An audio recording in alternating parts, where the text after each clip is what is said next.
take advantage of what the defense gives us. Offense determines tempo. Defense determines what the play is going to be for the most part. That's kind of been our motto over the last 15 years here. So do we want to rush the ball? Yes. Will we beat our heads against the wall? No. Is there anything in particular that really stands out about this Tulsa defense that they do well? I like 90. I like the nose guard. I think he's a really good player. I think it's 15 that plays on the edge. I think he's a good player. In the secondary, they know where they're at, it looks like. They're playing quite a bit of man for that structure of defense. So they must feel good about their ability to do different things. So I think the other guy is number 47. He makes a lot of plays. So I just like how they play. I think they're a good defense. I think they're playing well. And then, as I said, offensively, they put a little running game together and start throwing the ball better and played considerably better, in my opinion, in the second half. Michigan State's a difficult to play field or a difficult stadium to play offense in if you're the visiting team. So they've been successful on defense a long time there, and I think that was a tough deal for them. They had some problems with snaps. They lost about 40 yards or something on snaps in that game. So they're doing good, in my opinion, playing well. Mike, Bill talked about the run-pass ratio Saturday against McNeese, and everything kind of went out the window after you started subbing in the second half. But how did the offensive line look? Because obviously they're a big part of whether Chuba, the run game, really gets cranked up. They played so well at Oregon State. Did they drop off a little, or what'd you see? Yeah, two things. The offensive line was average, and Chuba put the ball on the ground. And put the ball on the ground, you're out. So he's not going to get his carries if he fumbles, and the offensive line was average. Coach, last week we talked about Cooper and his work ethic. How do you feel to see him get his way? We put him in there and let him score. He's become one of my favorites now just because of his journey to get to where he's at right now. Go through NEO and have success up there and then walk on here and say, I still want to play football. And then the work ethic I mentioned last week that he's put in, the time and effort. And young people in society today need to be rewarded for that type of work ethic. So that's a reward that we get him. And as he continues to improve, I see him getting more carries. He's slowed a little bit with a quad strain. He didn't practice much last week, but he wanted to get in the game and play. But he should be better this week. You said after. Oh, go ahead. Go ahead. Red One Brian, walked on and he got his interception. That's right. What do you think about He falls in the same category.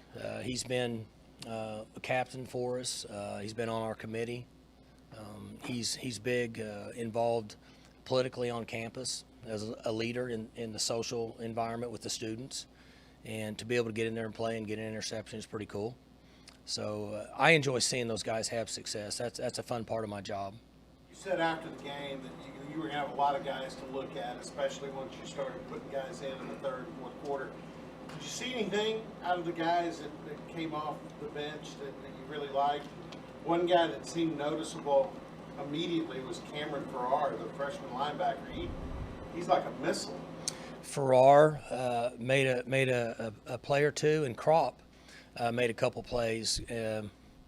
Hunley, the freshman defensive end, ran well down the field on kickoff and showed some speed and activity. He got blocked at the end, didn't really know what he was doing. But and then we had a number of young guys playing on both sides of the ball that got a lot of work in, and so we were pleased that we could get those guys in the game and let them play.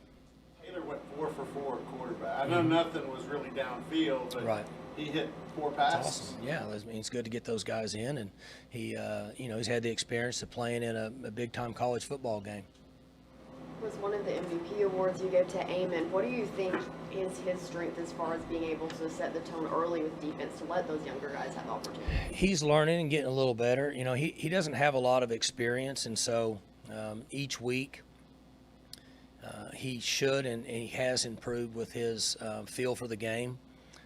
And as those guys play that position where there's so much activity and your eyes can get violated based on the style of offenses that we face today, the more you play, the better you get. And I see him improving a little bit each week. which will help clear his mind up so he can play faster.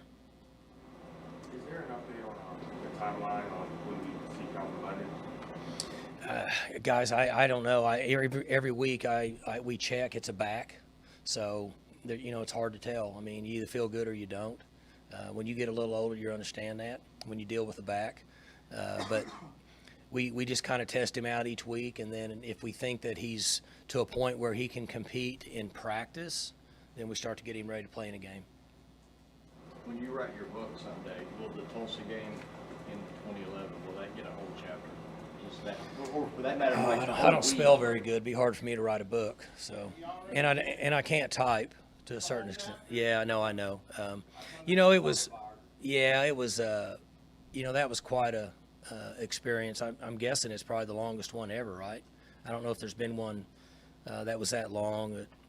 Just all the different things. You had food, then you had to go find food, then they had to find more food, and and we were in you're in a small, cramped, hot, sweaty, humidity in that locker room was probably 95%. So it took a long time. Then we had the issue with Glenn's wife, and it was just a very unusual evening. And I saw in forecast rain over there. It's supposed to be raining Saturday. That's what I saw. Maybe I'm wrong. I thought that's what I saw for. Thursday and Friday right now. Oh, it is. So it's backed off on Saturday. Okay. So. But I mean, I know the athletic directors were out on the field talking a lot during that delay. Was there a point at which you said, "Let's pack and go home. Let's get out"? My first question is, why are they on the field? It's a lightning delay. Oh, right. They were though. They were on the 35. I remember. That would be the old got to have enough common sense to get out of the rain theory. Who was that, Bubba? Yeah. Anyway, I think once or twice somebody came in and said, "Do you want to play?" And I said, "Well, we're over here. It's already 1 a.m. Might as well play." And they said, what would be the determining factor where you wouldn't? I said, I don't know. My bedtime is like 9:30 or 10, so I'm already at breakfast. But I know that got mentioned several times, and you would have to visit with Coach Holder and Bubba to even know what discussion was taking place there on the field in a lightning storm. I know that they agreed if there's one more delay, we're out of here. That could be true. They didn't even tell me at some point. I just said, just let me know if we got to go out and warm up and play or if we're going home. Either way, I'm good. It's one of those deals where they try to get you in on the conversation, but you really don't have any say-so to make you feel good. It was already a weird kick for TV. Right? 9 o'clock or something like that. You kick at 12:16. I mean, Yeah. Did you ever catch yourself thinking, this is nuts? We're out here pregame stretching at 11:45. Yeah, I thought it was unusual, and I'm not a big fan of it. I just don't think it's a good time for college football, and I certainly felt that way when we came out to restretch at about 2 a.m. And they were still taking TV timeouts. And I asked the referee if he had any control over that. And he said, why? And I said, do you think anybody's watching? I mean, nobody's watching the game, much less a timeout. So. Was all that time in the locker room, you think, a nice bonding experience for that 2011 team? It was hot, and guys were taking their pads off. The room was about like this, and you had 75 players in there that had been sweating. And so I'm guessing that the only bonding was kind of like, well, your generation's different, but when I was a little kid, we used to take family vacations, and they put you in the back seat, and you used to draw an imaginary line where you don't touch your brother or sister. Okay, so I'm guessing their bonding was don't touch me, I'm hot, would be my guess. But I was in a little training room, like another little room where they do taping. The coaches were in there. And so we had the same issue going. We were all kind of like drawing our space. So it was pretty humid. At what point in the evening did you get the notification about Glenn's wife? About what? Glenn Spencer's wife. That was right during the delay, I think. I think it was right during the delay is when somebody told me.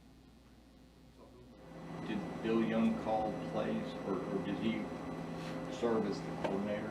No, wait a minute. What am I saying? Bill was the coordinator then. Was. Yeah, Bill yeah. was there, yeah. Yeah, Glenn I'm was the sorry. assistant, yeah. So you get this 3.5-hour delay, and Glenn's wife passes away. Mhm. And I don't know how the hell you even think about football. Was it difficult? Yes. I mean, obviously, we sent Glenn. He left. And then it is difficult because we had been close with her during that process. You know, it's a long story, but she had become really close with our group during that process. So it was difficult. You know, I think for me, you fall back on what would Angela want, what would Glenn want. They would want you to do what you do. Like most of us, you tell your kids, hey, if something ever happens to me, you do this, take care of your brothers, live your life, whatever. Don't worry about me. Obviously, I'm a non-factor from this point moving forward. And I'm guessing that, he had to go, but I think, he said, hey, you carry on and do what you need to do. So. Is this the best group of receivers you've ever had after the catch in regard to having several guys? I mean, those 4 big pass plays, over 90% of that yardage was after the catch. Yeah, the year, Whedon's year, second year, we had a bunch of guys that could catch and run too. They were all pretty good. I don't know who was the best. I know that these guys seem to be doing well with the ball afterwards. Wallace can run, 8 can run. 17 is deceivingly fast.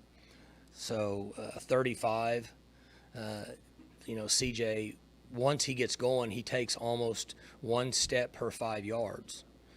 And that's the difference with him. It's a little bit deceptive of how fast he is. When you go to watch a high school player and you're evaluating them, if they're 2 steps every 5 yards, they're going to be pretty close to a 4 or 5 guy. Anything over that's lower, and anything above that is slower. And he's almost 1 step per 5 yards once he's going. So I don't know how fast he runs, but I know it's somewhat deceiving because of the strides that he takes. Wallace, I don't know if you really can get better at that, but like the second of his touchdowns, no indecision at all, no dancing. He cuts back inside and goes. Yeah, those are. I'm not sure that. I know everybody talks about Dunn being a good coach. I'm not sure that he actually was involved in that part of it. I think there's some nature and ability, reflexes, and his ability to make a play was probably a big factor in that. That was something we didn't see a ton of from him last year, of all the things that he did do well. Has that always been part of his game, or is that? I don't know. You asked the same question Gage did after the game. How come he never did that last year? And I said, I don't know. You need to ask him. But he's done it 3 times now, right, this year, and so it stood out more. He looks faster. Maybe he's faster. Maybe he's, human body. The male human body develops up till 27 years old. So I guess maybe he's gotten a little stronger and a little faster. It certainly looks that way. Well, I guess only time will tell as the season goes on. You talked about CJ a little bit. The other day he said he really needed that year, last year, to get ready. How much has he progressed? Well, CJ needed more than a year. I mean, he was a long ways away from the structure and discipline it takes to play at this level. And to his benefit, he has come in and worked extremely hard. He's gained, 25 pounds. It looks like he's gained 50 from when he came in. He turned sideways. He looks like that pole right there on that rail. But he's worked hard, and he's changed his lifestyle and adjusted to our culture. Not that it was bad. He's not the only one. We have a lot of young men that are that way. But he was just kind of come and go. And so he didn't have he was nowhere near being ready to play last year, which is the case for most of these guys. But he has made tremendous strides, and his best years are ahead of him, and his ceiling is pretty high. He's going to be even stronger at this time next year and even faster, and should have another 10 or 12 pounds. He already can leap and has good ball skills, so it's pretty exciting to watch him improve. Offenses evolve.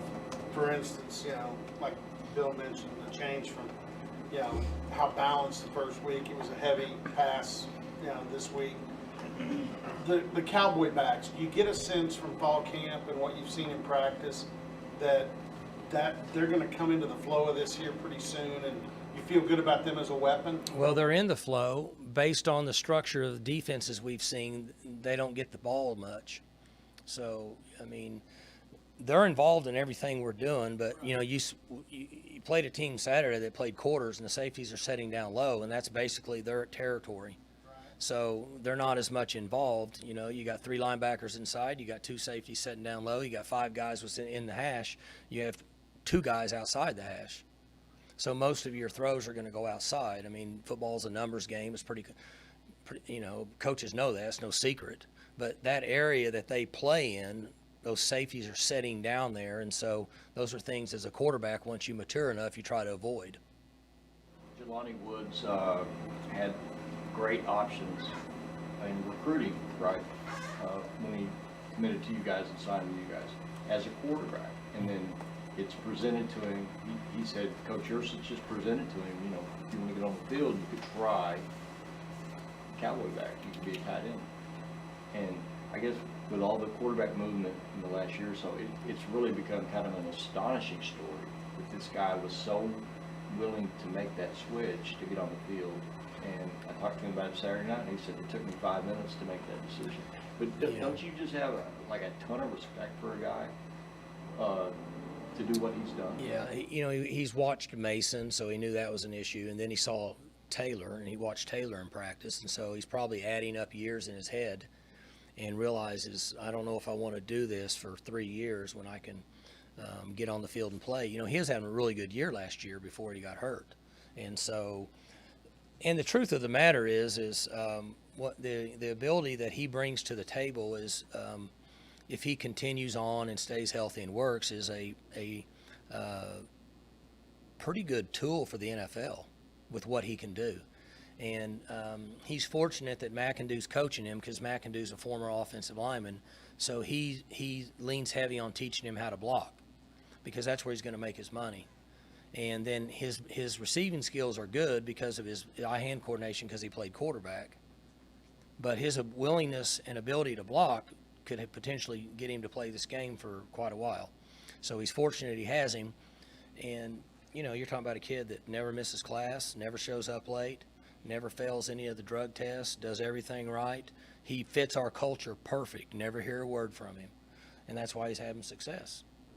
You know, when he was a junior in Atlanta, high school junior, he probably thought, I'm going to play in the NFL, you know, as a quarterback. Mm-hmm. And I thought I was going to, too. Too. But I mean, it's one thing for a guy to switch from like Donovan from, you know, Donovan's not even a good example because he was a quarterback. He did for a But while, Andre yeah, Sexton right. switches from safety to linebacker or whatever. But to go from quarterback to an effective end of the line blocking guy. Well, yeah, I mean, he's 6'7", and he was a skinny 235 pounds. So I think Rob's got him to 275 now. He may be more than that. I don't know. So he had the structure to make the move, and you know, the reason we asked him, because we knew we had Mason and Taylor for two more years, and there was no reason for him to sit there with the ability he had. If he was my size, he would probably still be a quarterback. About 99 out of 100 guys in that position would just transfer. Could be pretty accurate with all the stuff that's going on now. You know, I don't know if there's any truth to it. All the Dolphins are wanting on the portal. I mean, that's just the first thing you hear, that, you know, a team loses a game and then you hear about guys wanting to be traded. I mean, so it's pretty very common right now. After the first 2 games, is it a fair presumption that your linebacker play has been about as sound as far as being in the right places? They've been pretty good up to this point. They'll have a different challenge this week with the RPO system that they'll face.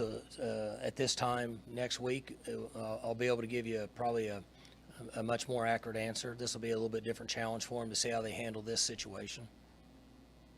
Like Brendan Evers picked up a knock Saturday. Is there any update on his status? He what? Brendan Evers looked like he got a little injured. Oh, Saturday. yeah. I think he's going to be fine. I'll find all that out tomorrow. Coach, there's things with walk-ons are in your program. Maybe a couple of guys from Stillwater High there are walking on. What's that mean to have those guys in your program? We have a great relationship with the coaches at Stillwater. They're free to use, well, not free to use, but they're free to come in our meetings and come to our practices, and so they can do whatever they want. I think it's important that the university and the high school have relationships, not only athletically but should be academically. We need to work together. We're all in the same boat here. So their coaches do a really good job, and then when they have young men that want to play college football and are trying to decide whether they want to go to a level of maybe what people think they can play coming out of high school, or they just want to go to Oklahoma State and be an engineer, then we want them to play football here if they want to play football. Their families here in the community for most of them, and sometimes, well, not sometimes, I mean, most young men aren't gifted enough to play at the highest level, but they still want to play the game. So why not have an opportunity here? So by having a relationship with the high school and athletic department, and then when those young men want to come play for us and walk on, it's a pretty cool situation. You have a lifetime of, you probably face Tulsa far more than any other non-conference team in your football life. I mean, do you consider Tulsa a rival, or what kind of relationship? I think it's a great in-state game. The reason that we signed the last contract, we went to a 1-1. There's a lot of reasons we did it. Many of them people don't care about. It's too complicated to get into, but so one, financially, it's a good decision for both schools, in our opinion. What I was briefed on before we decided to go with it. It's a road game for us, but for Oklahoma State, essentially it's another home game. We have a lot of Oklahoma State people in the Tulsa area, and then even for Oklahoma City, you're 2 hours up the turnpike, and it's the same for Tulsa. So it makes sense for us to play. It's good for a lot of reasons, and so I just think it's a really quality game for both programs. You've got several guys on the team from Tulsa. Does that add any extra motivation for them playing in their home city? Oh, I don't know. I've never been the motivation part of what we do. I don't know anymore what with young people, what drives them. That's why we lean so heavy on preparation during the week. If I knew, we wouldn't have been so flat in the last game in the first half. Whatever I did to motivate him didn't work. So I think, do I think that they enjoy playing in Tulsa because their friends and family can drive 20 minutes to the game? Yes, I do. Just like when we play in the state of Texas, the young men from there, their families can get to the game, and it's a pretty cool situation for those guys. Just off the wall on motivation, I know you like military history. Did you happen to see, because it got replayed a lot, even after the game, Jeff Monken, the Army coach, did you see his pep talk? I did not. Pre-game? Yeah, well, I need to borrow it. Obviously, it worked good, but I need to. Things that don't carry over to your group, Right. his group, but yeah, it was a pretty good pep talk. Did it have to do with like holding guns and standing guard? Infantry on the patrol. That doesn't carry over to my guys. No question. But I need to have. We need to find that. That'd be good. Sounds like your halftime pep talk worked a little better, though. It was basically a 12 to 15 second, 4-letter word motivation. Holder said last week. I don't think it was as detailed as Coach Monken's was at Army. Maybe it was detail. I think it was real detail. Shortest halftime interview on the radio network as well. Yeah, it was real detail. Yeah. So your pep talk was more like a Todd Monken pep talk than a Well, it was more like a Todd Monken and not a Jeff Monken. Yeah. It was a little General Patton-ish. If you ever read his book, you follow me on that. Coach Holder said last week that after the offense played the way it did at Oregon State, that you guys sold quite a few tickets last week, season tickets, and then you show up here Saturday against an FCS opponent. It's 55,000. Just wonder what your reaction to that crowd on opening night was. It's interesting. Attendance across the country is down in football and basketball, more so. I don't know what we do about it. There's so many other things going on in life with people, with raising children and access to online streaming and all the reasons. I don't need to get into all that, but And it's, it's easy at times to sit in a parking lot and put a 70-inch big screen and hook up a satellite, have your own beverages and food, and watch multiple games. But just the tradition of going in a game and being in the environment is something that I don't think that you can replace any other place or any other way. We had a good crowd at Oregon State. I mean, I was surprised how many people we had at Oregon State, and then the crowd that we had here. I do think that our people behind the scenes have done a nice job of marketing and sales, but it obviously helps when you win. There's no question. And so the fans and the people that come to the game, they'll never know how much it means to me personally, just for our players, because it's this is an extremely difficult sport. I mean, it's every day, and for them they put in a lot of work. We have 1,000 on the APR. They're competitive. Do we win every game? No, we didn't. We're trying, yeah. Are we fun to watch? Probably. We're entertaining. Coach has long hair. We throw the ball down the field a lot. We tackle better this season so far, so it's pretty entertaining. So we're very thankful for the people that show up, and it makes a big difference. The message I give them, I never say one way or the other because that's not my business. But if you ever start to not do it, I don't think people realize the impact it can have on your university. If attendance starts to decline and things fade away and football becomes not so popular, you'd be shocked at what happens to your enrollment and your overall feeling about your university. So the majority of the people that are at our games, outside of your students and your young people, are graduates of Oklahoma State. There's a percentage out there, I don't know exactly what it is, but I know that there's second, third, and even some fourth generation people out here at our games. That's what makes this place special. It'll always be that way. And for them to show up like that, pretty cool. And it's huge for the university. 95 degrees and kick, too. Yeah, I mean, I was hot just standing down on the field. So, but it means a lot. And the tailgating. I mean, you drive over here past the soccer field, it's full of those big Winnebago machines, whatever those are. You can't find a parking spot in there. And then I come from the south from my house through the campus to get dropped off at the student union on game day before we eat dinner. Well, it's full. People everywhere. There's people walking. You can't get there. They're walking across the street, jaywalking. The stoplight says don't walk. They're still walking, and it's a good thing, right? There's just people everywhere. So we're lucky. It's pretty amazing when I think about it. When Terry Don was here, there was no tailgate culture, almost none. And you go from that to what you have now. There's two things that, in my opinion, everybody gets an opinion, right? We live in a world where everybody has an opinion. One, we started winning consistently, and two, we're fun to watch. So, as I've said for 15 years now, my goal is when the fans come to the game, no matter who we're playing, they know that if we play sound, we can win the game. So they'll come back and watch. They don't like coming to games if they don't think you have a chance. With the exception of maybe one or two teams. There's like, well, I'm going to go anyway. But they want to know that no matter what, you have a chance to win. I think those two things have contributed in a huge way to the tailgating and the attendance that we've had over the last 10 years.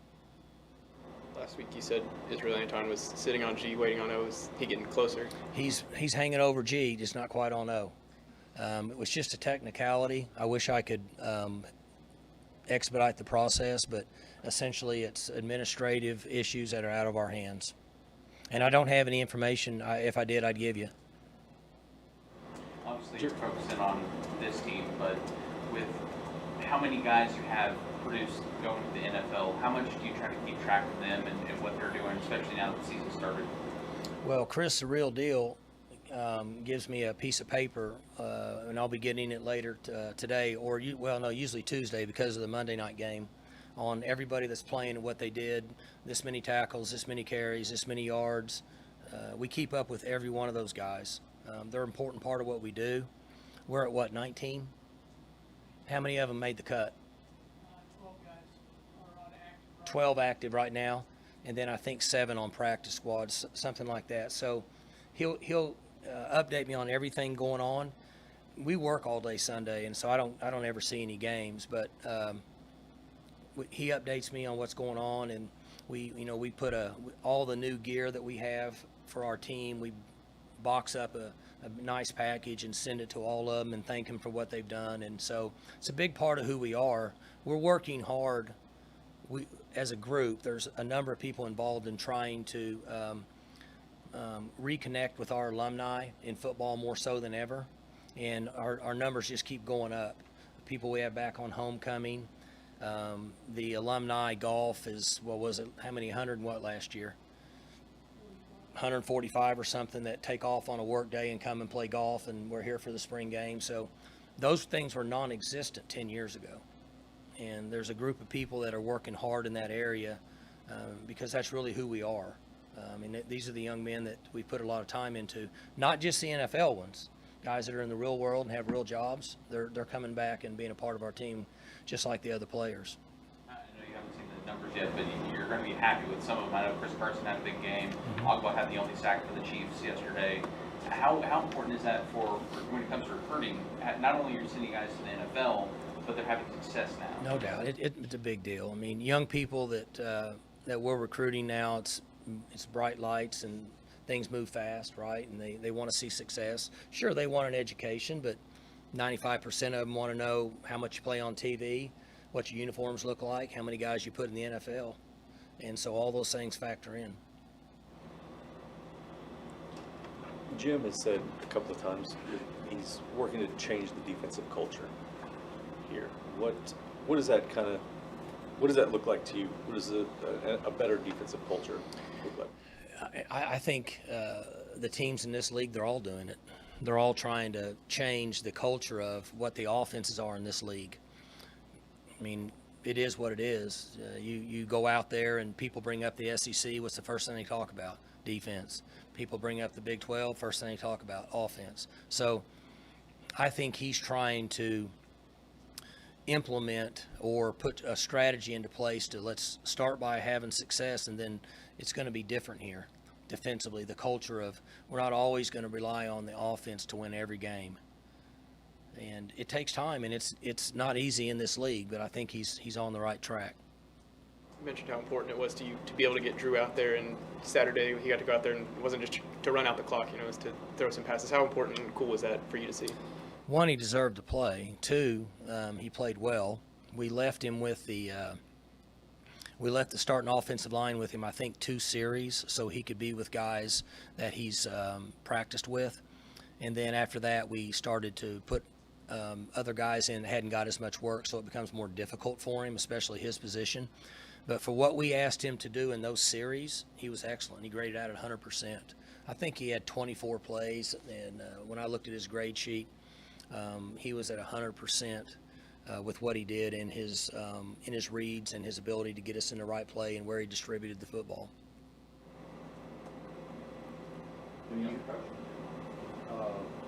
What you got, Bill? No, I'll walk with you for a minute if that's all right. You got it.